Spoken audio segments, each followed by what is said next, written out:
Hey cats and kittens, it's time to hit the beach and get those Dickdale vinyls out once again. Today an initial review of the super light and super cheap HOKA ONE ONE RINCON 3.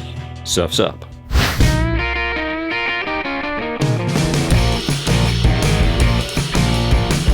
Hey cats, thanks for tuning in today for my initial review of the RINCON 3. This is a shoe I've purchased with my own Earth credits, so you know you'll get my honest opinions as per usual. Got about 10 miles into the shoe thus far. I really enjoyed the first version of this shoe. I did bypass the second one. There seemed like they're very minimal updates really, and I didn't think it was worth picking up. I've gone back to a UK 11 in this HOKA. Normally I'll go for an 11.5, as you regular viewers will know, but it seems to fit a lot better this time round. I know the 11 in the RINCON was why I originally went to an 11.5 in other HOKA shoes, so I don't know whether perhaps it's just that specific model or that version of the shoe was just a little bit tighter, but this one feels a lot better in an 11 than the first one. These clock in at 229 grams, only 8.1 ounces, so these are a fair bit lighter than even the Rebel 2 or even the Next Percent in my size. Just about on par I think with the Liberate Nitro from Puma, so it's just something to bear in mind. Stack height in the normal measured size of the shoe is 29mm in the heel and 24 in the forefoot. There's a little bit more here obviously in the higher size, but not a lot. We'll start with the upper first. So a very breathable mesh here. It felt like the original version of the RINCON, but not quite so much upper there, and I enjoy that. A little padding in the heel on this very strange string-like pull tab. I think I'll be chopping that right off. Just absolutely no need for it in this shoe.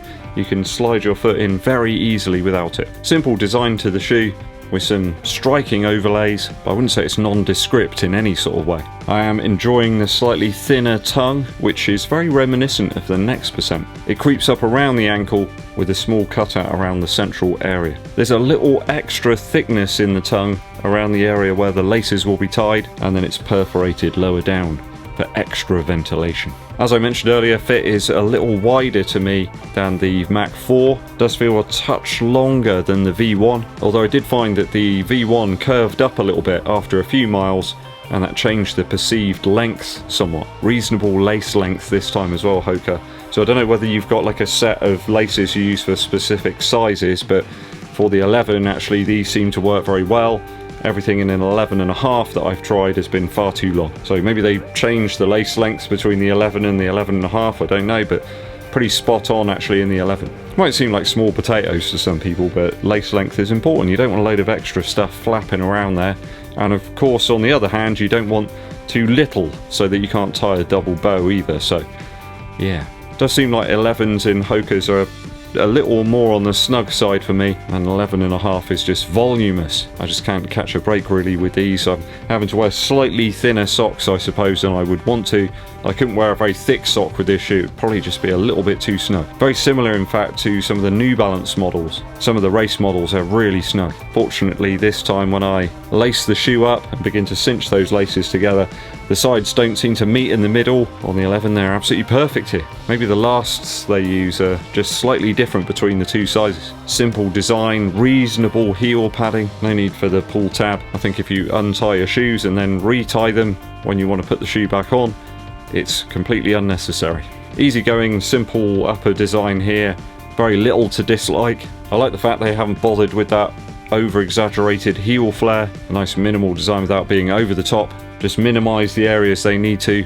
In some ways it does remind me a little bit of a trainer version, I suppose, of the Rocket X. I'm feeling a strong 2.6 out of 3 for the upper after my initial runs. Just brought the score down slightly by the tongue moving around a little bit and moving down as well during my initial outings, and that ridiculous thing at the back. If you're enjoying the video thus far guys, please make sure you hit that subscribe button and also click the bell below for notifications when we launch those new videos for you. It also helps the channel out a great deal if you give this video a thumbs up like. Dankeschön. Midsole. Midsole now. So Midsole, I'm convinced that the EVA used in this one is entirely different to the Clifton line. That Clifton felt really firm and clunky and unforgiving, I suppose. Just felt like I was running on some sort of polystyrene. This has got some life to it. It's been listening to some Russ Abbott. Lovely compressive quality here and very pleasurable underfoot. Certainly a narrower footbed than the Mach 4 and the Clifton, but I don't feel that the Rincon 3 is as present in the arch area as the Clifton. That one really chafed my arch on a 15-mile run last year. Ow. But just a really nimble nature to the shoe underfoot. I mean, 227 grams is nothing, is it? I think that makes it about 30 grams lighter than the Mach 4. I think that's down to the fact there's a little less upper, maybe because they've chopped that heel flare off. The midsole stacks are the same as the Mach 4, though there's a lot less going on here in the midsole in terms of foams. I think you've got dual layers, haven't you, within the Mach 4. Here it's just a slab of EVA, but it's nice and chewy. A little bit like the stuff inside a soft mint, but without the outer crispy shell. I felt the Rincon 3 was dramatically more exciting to run in than the heavier, more bulky cousin. Felt really forgiving at easier paces of around about 8 minutes 30 per mile or 5 minutes 10 per kilometre over shorter distances, and responsive and nimble enough between around 7 minutes per mile and 7 minutes 20 per mile. So that's about 4 minutes 35 and 4 minutes 20 per kilometre. As a lighter runner, I'm really appreciating the nice low weight in the Rincon 3. I think it's comparable, I suppose, to the Liberate Nitro or the New Balance Fresh Foam Beacon. You have to remember that this is 10 grams lighter than the Rebel 2 and about 10 grams lighter than the Next Percent in my size as well. You guys would have seen I've been out for a longer run in the Next Percent Ekiden edition on the weekend. So yeah, considering this shoe is 10 grams lighter than that, it's nuts. Good for a variety of paces then, not just one specific use case. Though of course people always moan about the durability of the Rincon. They find that it gets quite dead after about 150 miles. Maybe down the line I can comment on the perceived durability of the shoe. Can't do that yet. I mean, I can pick a number out of the air, can't I? But who knows if we'll get there.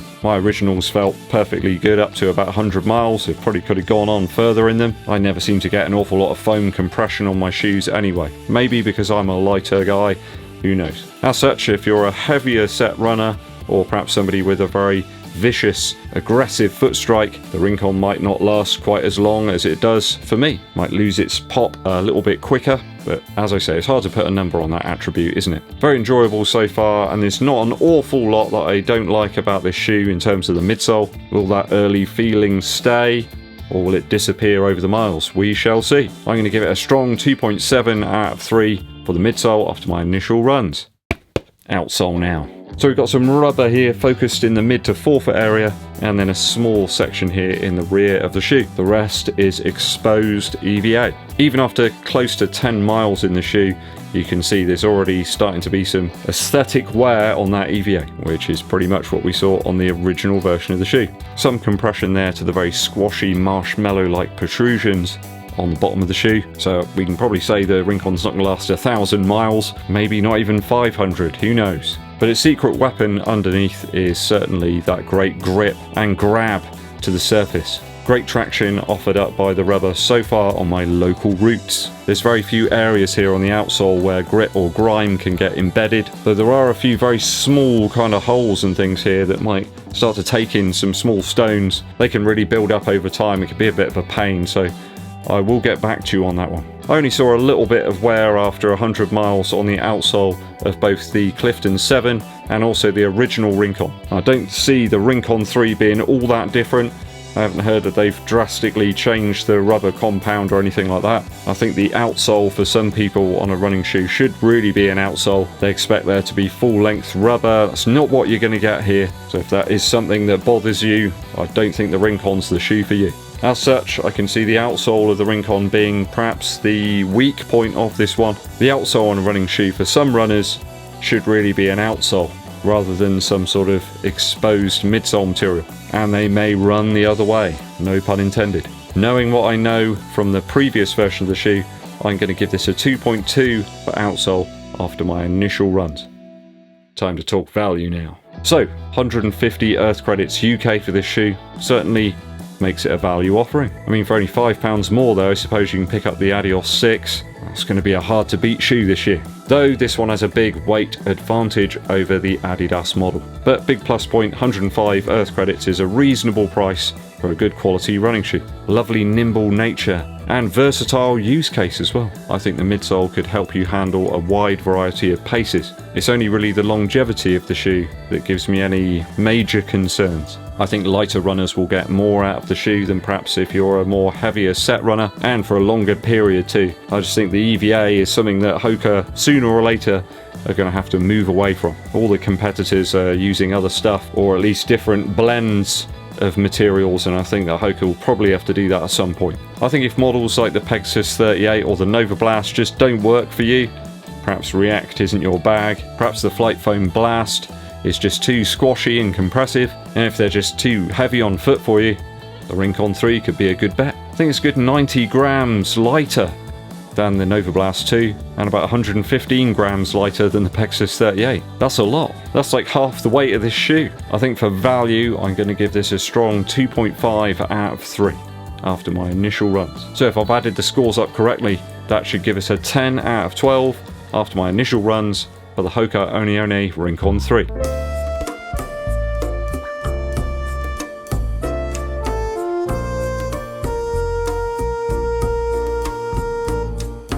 This is one of those shoes where it appears that there's quite a lot of foam here in the midsole heel stack. Actually, it does cup around the foot quite considerably. Are you thinking of picking up the Rincon 3? There's not an awful lot I don't like about it. I'm just a little bit worried about the potential durability of the shoe. More will become clear as I get some additional miles into it. Let me know about your experiences with the Rincon model down in the comments. Musical interlude time. We can't have an initial review of the Rincon 3 without talking about some surf music. I'm a massive fan of Link Ray. You may not have heard of Link Ray. If you haven't, you've been missing out. This man managed to coax some really nasty sounds from small Fender valve amplifiers. In fact, some people suggest that Link Ray was the originator of sort of power chords and distortion. Some of his early work is absolutely fantastic. Jack the Ripper, his version of Rawhide, and of course the classic tune Rumble are amongst my favourites. Nice and simple arrangements here in Link Ray tracks. There's no messing about. Quite a lot of them in fact are instrumental tunes with the guitar just on the edge of overdrive and distortion. A real driving sounds.